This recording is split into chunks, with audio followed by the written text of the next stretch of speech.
Hi student, आप सभी का हमारे YouTube channel Career Online Classes में स्वागत है। आज हम लोग शुरू करेंगे कक्षा 12 का यूनिट नंबर 3 पार्ट सेकेंड।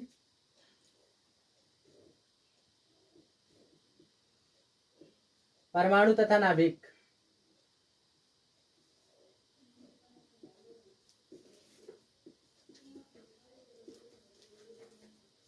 परमाणु तथा नाभिक यूनिट का नाम है और चैप्टर का नाम है चैप्टर नंबर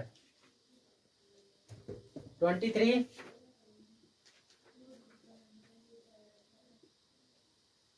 चैप्टर का नाम लिखे परमाणु की संरचना तथा स्पेक्ट्रमों की उत्पत्ति। परमाणु की संरचना तथा स्पेक्ट्रमों की उत्पत्ति।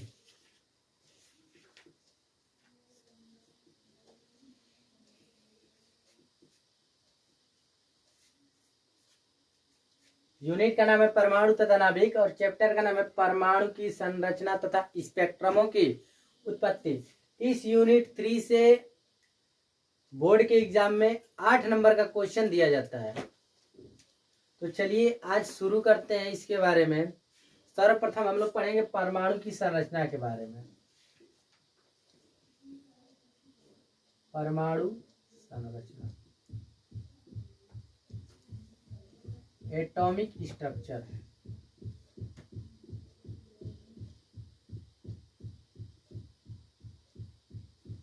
परमाणु की संरचना के बारे में हम लोग पढ़ेंगे कि परमाणु की संरचना क्या होती है। तो चलिए बात करें।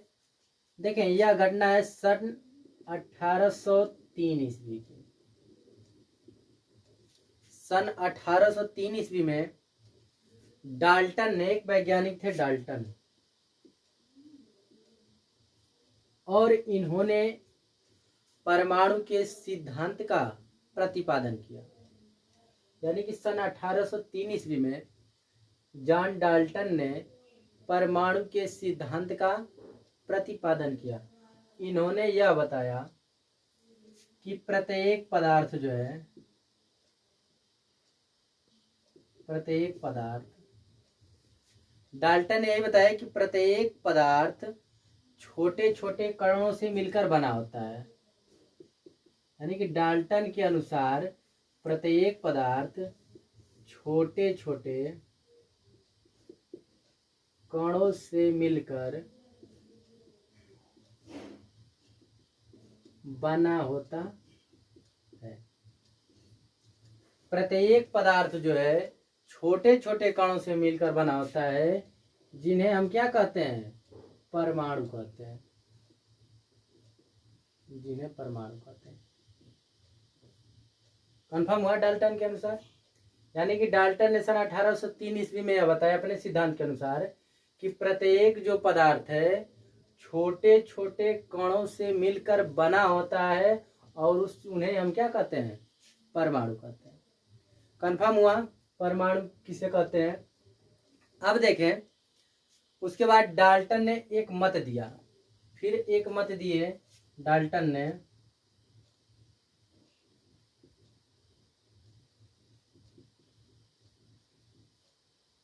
डाल्टन ने यह बताया, फिर देखें अगले कड़ी में, कि परमाणु को किसी भी भौतिक अथवा रासायनिक विधियों से, यानी कि परमाणु को किसी भी भौतिक अथवा रासायनिक विधियों से विभाजित नहीं किया जा सकता। अर्थात परमाणु क्या है?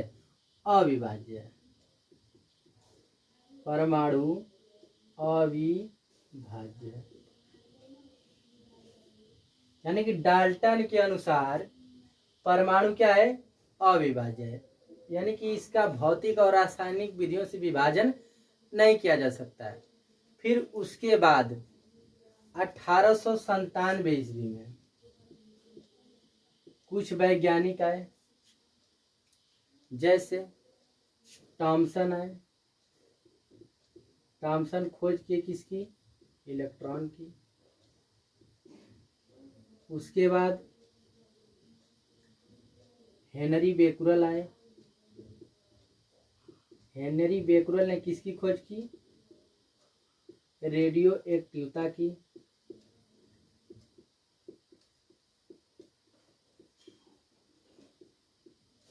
और उसके बाद और ले सकते हैं चैडविक, जो किसी खोज की है, न्यूट्रॉन की। देखिए सन 1897 ईस्वी में थॉमसन ने खोज किए इलेक्ट्रॉन की। उसी समय हेनरी बेकुरेल ने खोज की किसकी, रेडियो एक्टिवता की। और जेम्स चैडविक ने किसकी खोज की,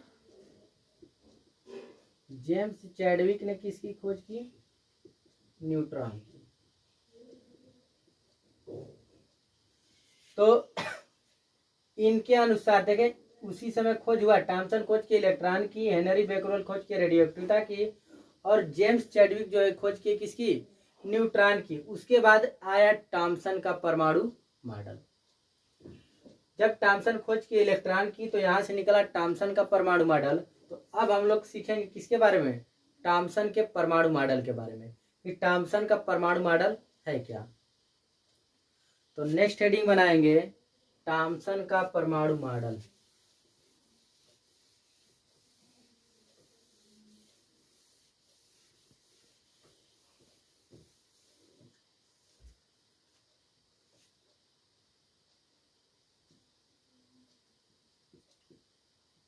थॉमसन का परमाणु मॉडल।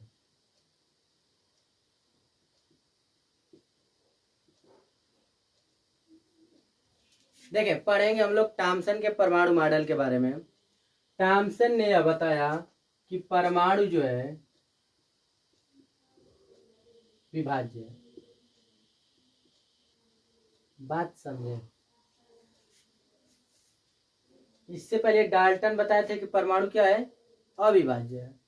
जबकि थॉमसन ने बताया कि परमाणु क्या है, विभाज्य है। अब परमाणु विभाज्य हो गया, इसमें फिर बताया गया कि परमाणु विभाज्य है और इसमें धनावेश तथा ऋण आवेश दोनों पाया जाता है। परमाणु विभाज्य है और इसमें धनावेश तथा ऋण आवेश दोनों पाया जाता है, और यह 10 के घाते -10 मीटर त्रिज्या के खोखले गोले के रूप में या खोखले गोले के अंदर एक समान रूप से वितरित रहता है।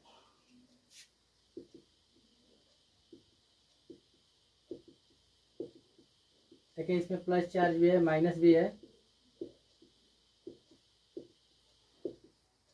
देखिए थॉमसन ने बताया कि परमाणु क्या विभाज्य है। अब विभाज्य है तो इसमें इलेक्ट्रॉन और प्रोटॉन यानी धनावेश और ऋणावेश दोनों उपस्थित हैं, और यह एक खोखले गोले में जिसकी त्रिज्या 10 के घाते -10 मीटर होती है, एक समान रूप से वितरित रहते हैं। कंफर्म हुआ। जैसे तरबूज देखें, मान लें यह तरबूज है, तरबूज में देखे होंगे इसके बीज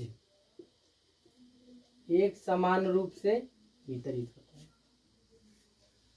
तो थॉमसन ने यही बताया अपने परमाणु मॉडल में कि परमाणु जो है विभाज्य है, और यह एक 10 के घाते -10 मीटर त्रिज्या के खोखले गोले के अंदर एक समान रूप से वितरित होता है। जिस प्रकार की किसी तरबूज में उसके बीज एक समान रूप से वितरित होते हैं।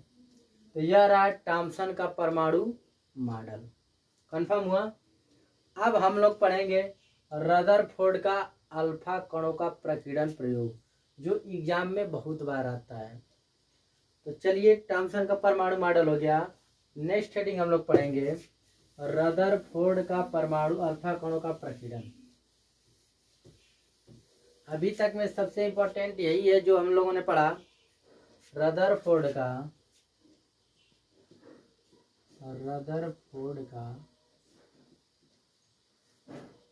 अल्फा कणों का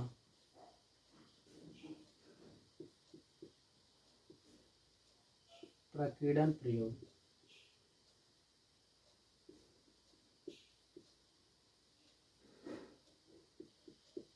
रदरफोर्ड का अल्फा कणों का प्रकीर्णन।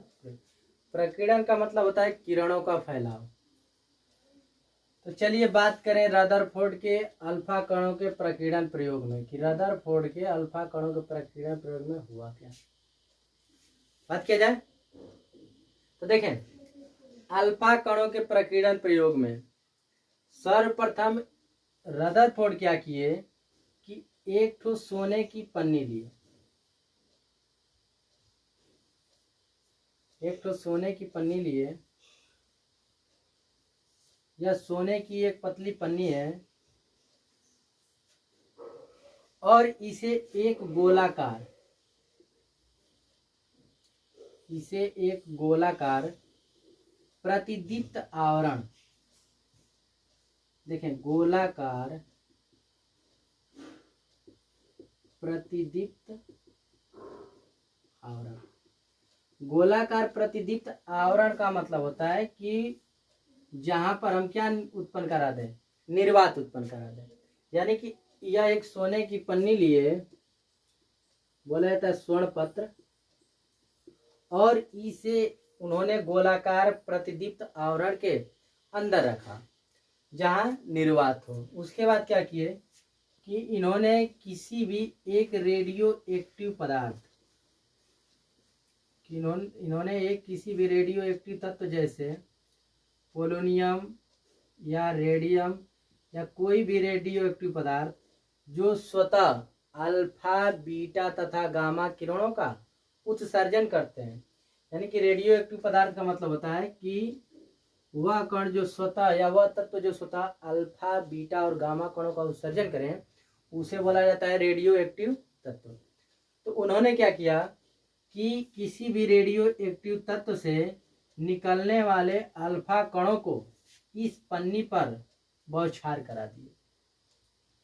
यह अल्फा कण है, यह रेडियो एक्टिव तत्व है, रेडियो एक्टिव तत्व, और यहां से इन्होंने क्या किया कि अल्फा कणों की इस पन्नी पर बौछार करा दी। तो हुआ क्या कि अधिकांश अल्फा कण, अधिकांश मतलब ज्यादातर, अधिकांश अल्फा कण क्या हुए कि इस पन्नी से, इस पन्नी को आर पार कर गए। अधिकांश अल्फा कण इस पन्नी को आर पार कर गए। कुछ अल्फा कण थे जो इससे 90 डिग्री से अधिक के कोण पर मुड़ गए।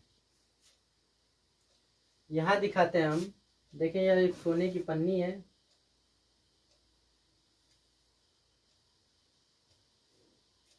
यहां पर क्या हुआ कि अधिकांश अल्फा कण इस सोने की पन्नी पर स्वर्ण पत्र पर पड़े तो आर पार कर गए, और कुछ अल्फा कण थे जो 90 अंश से अधिक के कोण पर क्या हुए, मुड़ गए। देखें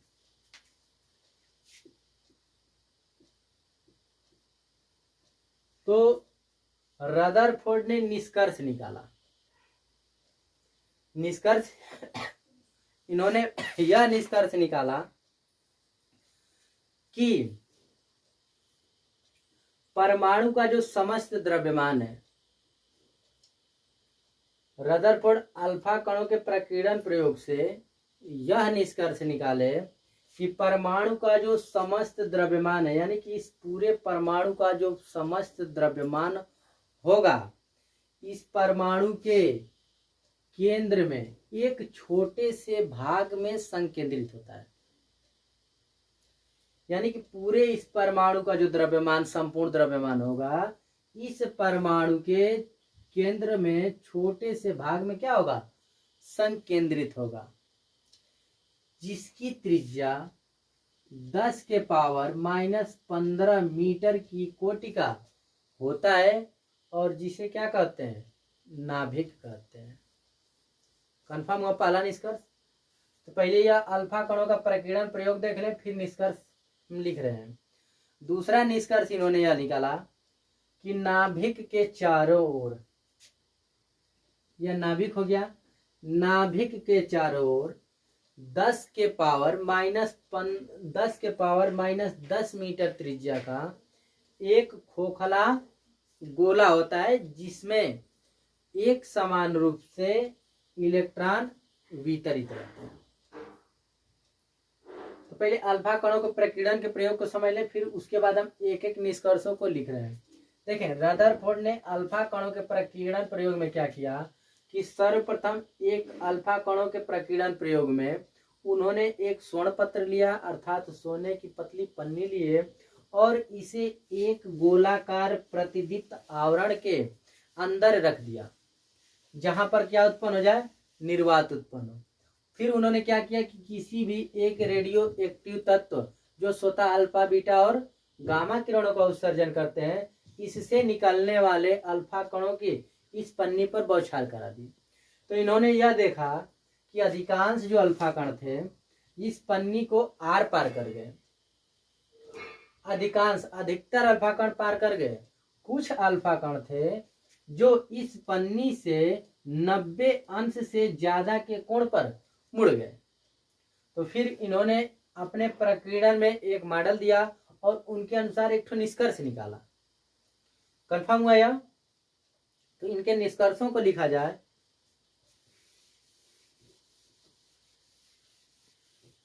जब एग्जाम में आएगा कि रदरफोर्ड के परमाणु मॉडल के अल्फा प्रक्रियन का प्रयोग समझाइए, तो एक कार्ड जिसमें इसका फिगर बना दें और उनके निष्कर्षों को लिख लें। रदरफोर्ड का परमाणु मॉडल, रदरफोर्ड का परमाणु मॉडल।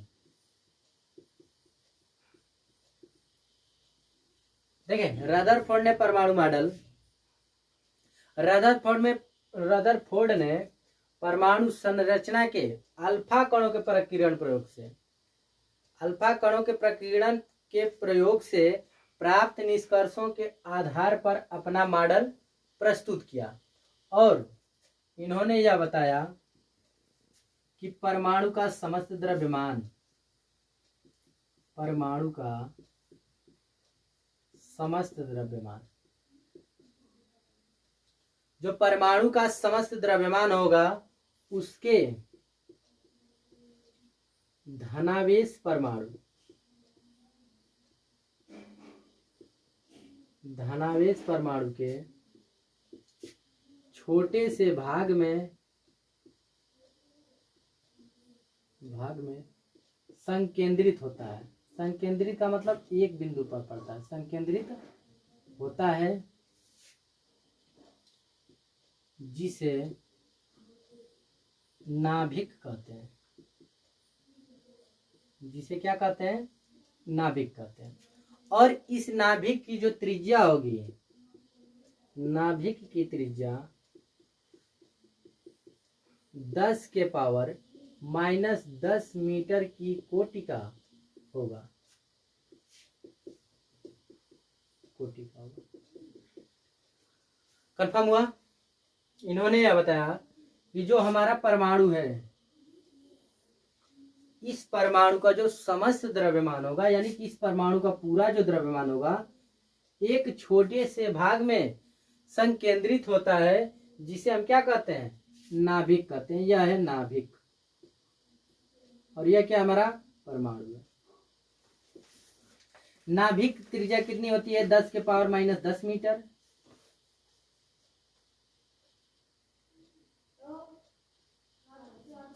सॉरी, यह डाटा थोड़ा गलत हो गया। नाभिक की त्रिज्या 10 के पावर -15 मीटर की कोटि का, और यह जो परमाणु की त्रिज्या है यह होगी कितना? 10 के पावर -10 मीटर की कोटि का।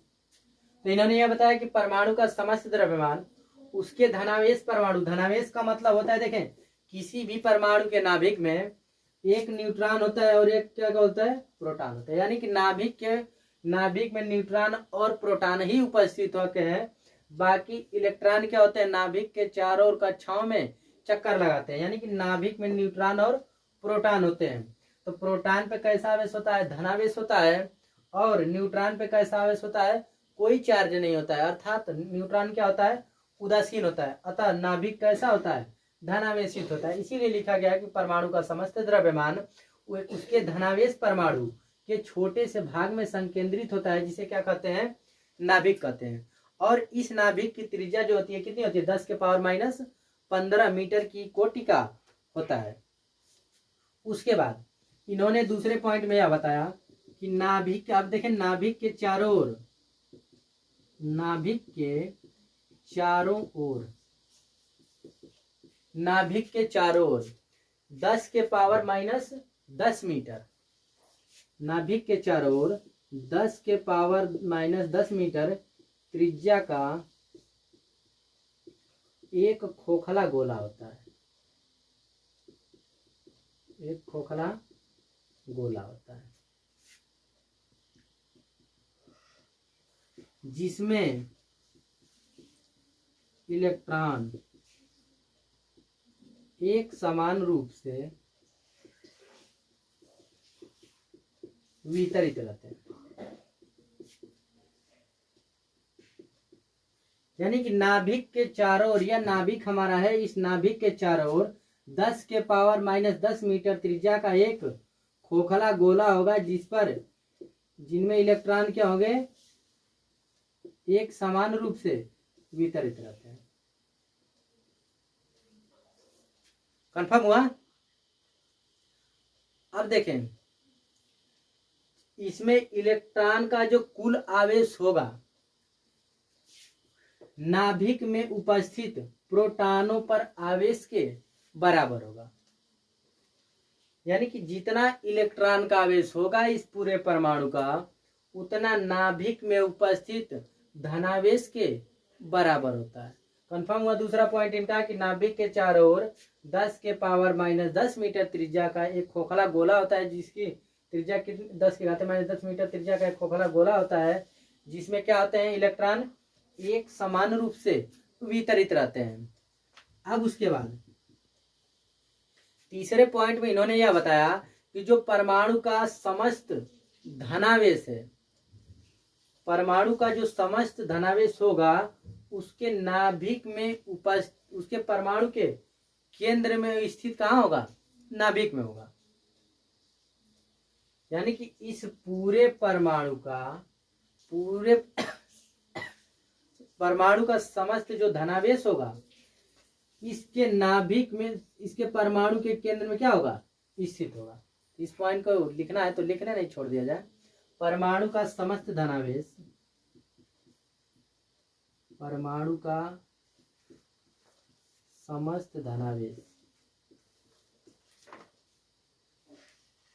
परमाणु के नाभिक में, परमाणु का जो समस्त धनावेश होगा वो परमाणु के केंद्र में, परमाणु के केंद्र में स्थित नाभिक में होता है, नाभिक में होता है। यानी कि परमाणु का जो समस्त धनावेश होगा वह कहाँ स्थित होगा, परमाणु के केंद्र में स्थित किसमें होगा, नाभिक में होगा। कंफर्म हुआ? उसके बाद देखें अगला पॉइंट में इन्होंने यह बताया कि जो परमाणु में ऋण आवेश वाले इलेक्ट्रॉन हैं, इस पूरे परमाणु में जो ऋण आवेश वाले इलेक्ट्रॉन है वो स्थिर नहीं रहते, अर्थात ये नाभिक के चारों ओर विभिन्न कक्षाओं में चक्कर लगाते हैं। यानी कि जो नाभिक में इलेक्ट्रॉन उपस्थित हैं, परमाणु के नाभिक में या परमाणु में उपस्थित इलेक्ट्रॉन, परमाणु में उपस्थित इलेक्ट्रॉन स्थिर नहीं रहते हैं।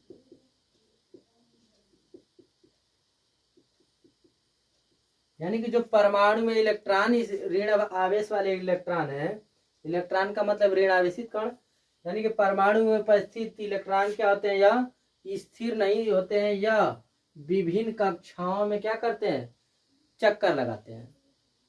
यानी कि यह चक्कर हमेशा लगाते रहते हैं। तो कंफर्म हुआ रदरफोर्ड का परमाणु मॉडल। अब आए रदरफोर्ड के परमाणु मॉडल की कमियों के बारे में जाना जाए। कंफर्म हुआ इसमें ना, देखें रदरफोर्ड का परमाणु मॉडल है पूरा। अब बताएंगे इनके कमियों के बारे में, यह भी फेल मार गए। तो अब नेक्स्ट हेडिंग लिखेंगे रदरफोर्ड के परमाणु मॉडल की कमियां।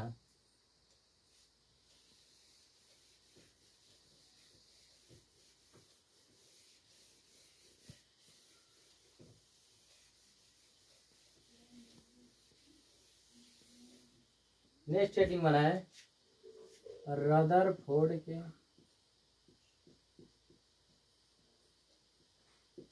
परमाणु मॉडल की कमियां।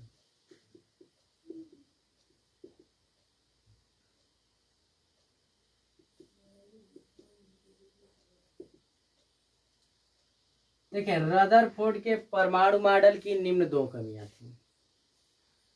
पहली कमी यह थी कि रदरफोर्ड ने परमाणु के अस्थायित्व को नहीं बता पाया। परमाणु के अस्थायित्व को नहीं बता पाए।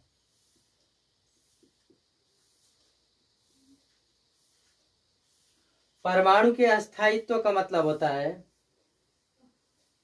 कि कोई भी इलेक्ट्रॉन, मान लिया नाभिक है,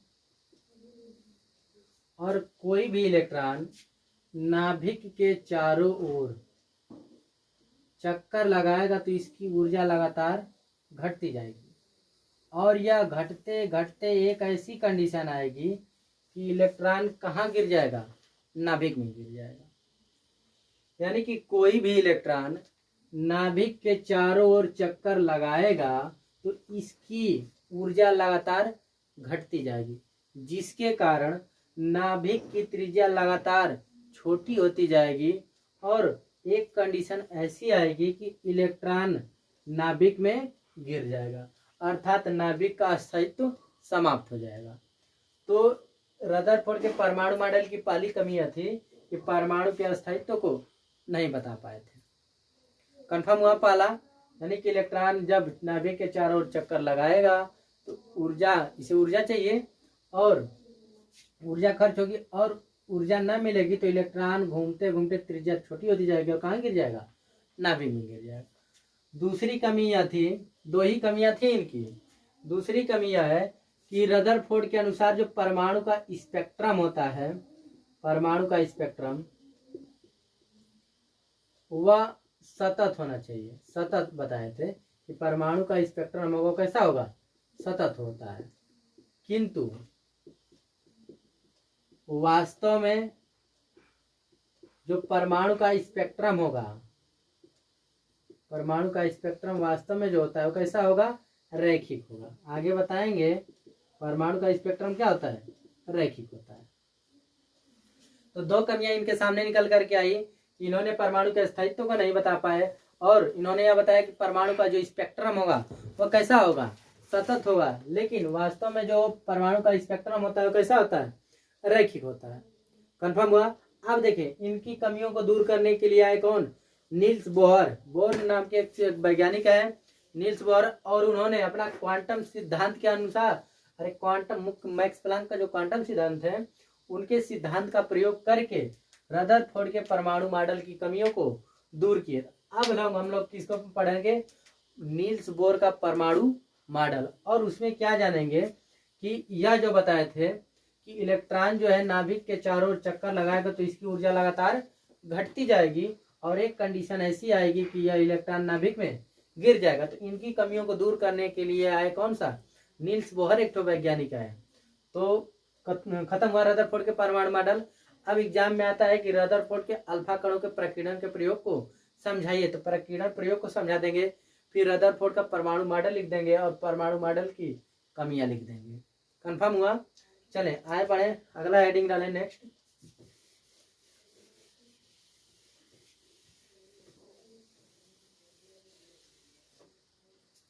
नेक्स्ट हमारा जो हेडिंग होगा वो होगा बोहर का परमाणु मॉडल।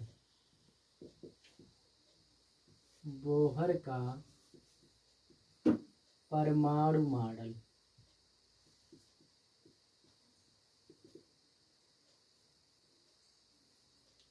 देखिए बोहर का परमाणु मॉडल, बोहर के परमाणु मॉडल।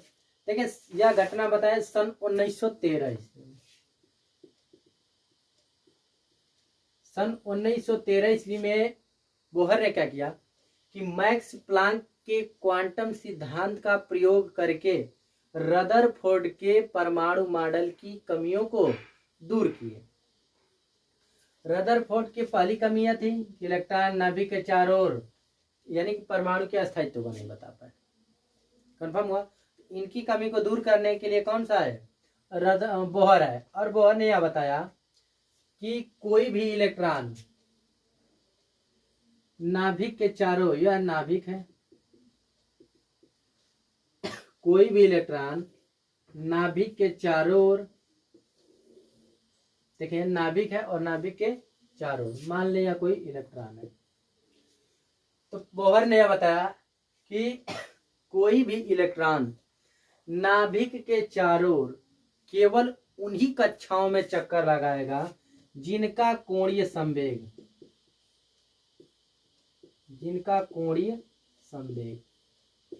h/2 का पूर्ण गुणज हो, जहां n क्या है, एक पूर्णांक है, जिसे क्रम संख्या या मुख्य क्वांटम संख्या कहते हैं। देखिए बोहर ने क्या बताया कि कोई भी इलेक्ट्रॉन नाभिक के चारों ओर केवल उन्हीं कक्षाओं में चक्कर लगाएगा जिसका कोणीय संवेग h/2 का पूर्ण गुणज हो। कंफर्म हुआ। अब देखिए कोणीय संवेग क्या होता है। माना वृत्तीय पथ में गति कर रहे इलेक्ट्रॉन का द्रव्यमान m है और इसका वेग क्या इलेक्ट्रॉन का v है, यानी कि यह v वेग से गति कर रहा है। इस वृत्ताकार पथ की जो त्रिज्या है वो कितना है, r है। तो संवेग क्या होता है, संवेग पढ़े होंगे P बराबर m इंटू v, यानी कि द्रव्यमान और वेग के गुणनफल से कौन सी राशि प्राप्त होती है, संवेग। इसमें हम गुणा कर दें किससे, त्रिज्या से, तो वह मिलेगा क्या, कोणीय संवेग। तो कोणीय संवेग क्या होगा, mvr, और mvr किसके बराबर होगा, nh/2 के। अर्थात कोई भी परमाणु, कोई भी इलेक्ट्रॉन नाभिक के चारों ओर, देखिए इनकी कमियों को दूर किए कि कोई भी इलेक्ट्रॉन जो है नाभिक के चारों ओर सभी कक्षाओं में चक्कर नहीं लगाएगा, वह उन्हीं कक्षाओं में चक्कर लगाएगा जिनमें जो इनका कोणीय संवेग है वह कितना, h/2 का पूर्ण गुणज हो। अर्थात इस तरह से देखें nh/2। तो अब देखें इसके बाद क्या हुआ कि अस्थायी कक्षाओं में घूमते समय इलेक्ट्रॉन को ऊर्जा व्यय, अरे अस्थायी कक्षाओं में, अब कक्षा स्थायी हो गई तो अस्थायी कक्षाओं में घूमते समय इलेक्ट्रॉन क्या ऊर्जा का उत्सर्जन नहीं करते हैं, अर्थात नाभिक का स्थायित्व बना रहता है। तो यह रही बोहर के रदरफोर्ड के परमाणु मॉडल की पहली कमी, और बोहर ने पहली कमी को क्या कर दिया, दूर कर दिया। फिर उसके बाद दूसरी कमी थी क्या, कि रदरफोर्ड के अनुसार जो परमाणु का स्पेक्ट्रम होता है कैसा होता है, सतत होता है, लेकिन वास्तव में कैसा होता है, रैखिक स्पेक्ट्रम। देखें दूसरी कमी को कैसे दूर किए। दूसरी कमी के लिए बोहर ने यह बताया कि कोई भी इलेक्ट्रॉन, यदि किसी इलेक्ट्रॉन को किसी कारणवश बाहर से ऊर्जा मिल गई, यानी कि इस इलेक्ट्रॉन को किसी कारणवश बाहर से ऊर्जा दे दी जाए, तो यह इलेक्ट्रॉन अपने से उच्च ऊर्जा स्तर वाले कक्षक में, देखिए यह इससे उच्च ऊर्जा स्तर वाला कक्षक होता है, तो इस इलेक्ट्रॉन को यदि बाहर से ऊर्जा दे दी जाए तो यह इलेक्ट्रॉन उच्च ऊर्जा वाले कक्षक में प्रवेश कर जाता है और यहाँ पर ज्यादा देर तक नहीं ठहरता, यहाँ पर मात्र 10⁻⁻8 सेकंड तक ही रुकता है, फिर तुरंत निचली वाली कक्षा में वापस लौट जाता है। और वापस लौटते समय यह इलेक्ट्रॉन क्या करता है, विद्युत चुंबकीय तरंगें उत्पन्न करता है, इलेक्ट्रोमैग्नेटिक वेव, विद्युत चुंबकीय तरंगें। कंफर्म हुआ दूसरा पॉइंट। देखें किसी भी इलेक्ट्रॉन को या वृत्तीय कक्षा में घूम रहे इलेक्ट्रॉन को किसी कारणवश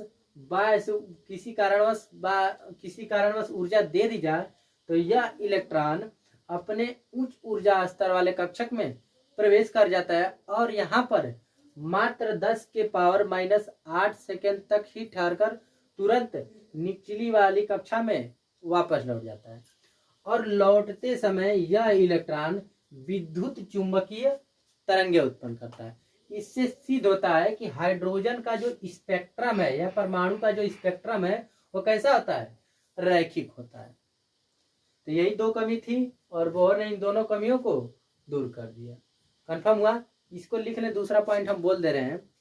दूसरा,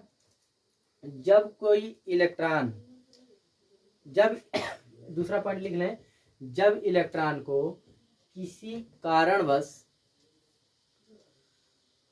ऊर्जा मिल जाती है तो वह अपनी कक्षा को छोड़कर उच्च ऊर्जा स्तर वाले कक्षक में प्रवेश कर जाता है और यहाँ पर वह इलेक्ट्रॉन 10⁻⁻8 सेकेंड तक ही रुकता है, फिर तुरंत निचली वाली कक्षा में वापस लौट जाता है और लौटते समय यह इलेक्ट्रॉन विद्युत चुंबकीय तरंगे उत्पन्न करता है।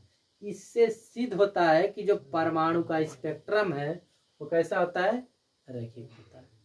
तो कंफर्म हुआ बोहर का परमाणु मॉडल। किसी को कोई डाउट? यदि मान लिया जाए कि उच्च ऊर्जा वाले कक्षक की ऊर्जा E2 और निम्न कक्षक वाले इलेक्ट्रॉन की ऊर्जा E1 है, तो संपूर्ण ऊर्जा जो होगी, संपूर्ण ऊर्जा, किसी परमाणु की संपूर्ण ऊर्जा कितनी होती है, h, और यह कितना होगी, E2 माइनस E1 के बराबर, यानी कि E2 माइनस E1 के बराबर, दोनों ऊर्जाओं के अंतर के बराबर ही कौन सी तरंगे निकलेगी, विद्युत चुंबकीय तरंगे निकलेगी। तो यहाँ से उत्सर्जित तरंगों की जो आवृत्ति होगी, उत्सर्जित तरंगों की आवृत्ति